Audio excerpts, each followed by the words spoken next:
former South Carolina Gov.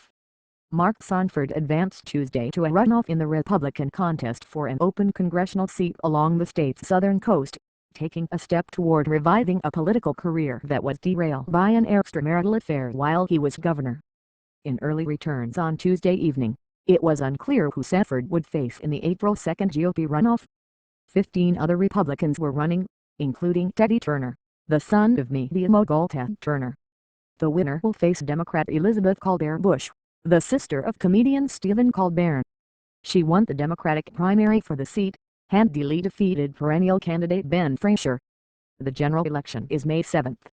Tuesday was Sanford's first political race since disappearing while governor in 2009 and then returning to admit an affair with an Argentine woman. They are now engaged. Sanford voted Tuesday and said it was a treat and a blessing to be back on the ballot. Sanford was one of 16 Republicans running in a special GOP primary in the 1st Congressional District. The seat became vacant last year when Republican Gov. Nikki Haley appointed then U.S. Representative Tim Scott to the state's empty U.S. Senate seat. Wearing a gray windbreaker, Sanford walked alone up the street and up a flight of stairs to the building with the polling place in Charleston's historic district. He represented the district in Congress before he was elected governor. "Casting your vote wasn't that hard," he laughed, but then added, "It's a very significant race for me in a lot of different ways." Sanford said after voting that life can be a series of course corrections and that he hoped voters gave him a second chance. "We all hope for a second chance. I believe in a God of second chances," Sanford said. "On a professional level, we have had a couple of months to talk about the issues. In that regard it has been a treat and a blessing." Sanford, who spent months apologizing to groups around the state after he revealed his affairs, said when he announced for his old congressional seat that the apology tour was over.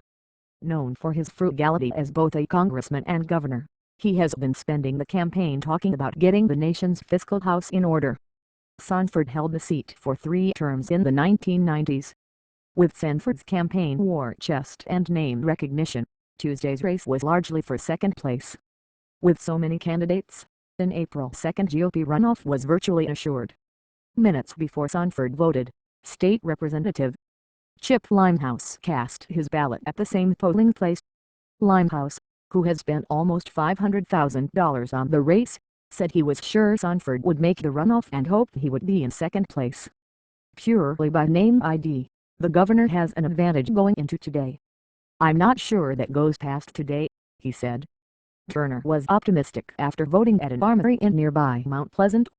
"This race has been exciting all along because we started at zero," said Turner, making his first run for political office. "We have made our way as high as you can go in this race because you're not going to pass Sanford in the primary." For Colbert Bush, the race was the fulfillment of a dream she has had since a young child. "What an incredible opportunity. God bless America that we can do this," she said earlier Tuesday, adding that if she won, she would have 2 weeks to concentrate on the campaign while the Republicans in the runoff battle each other. "That is a real advantage." Turnout was low, as expected in the special primary,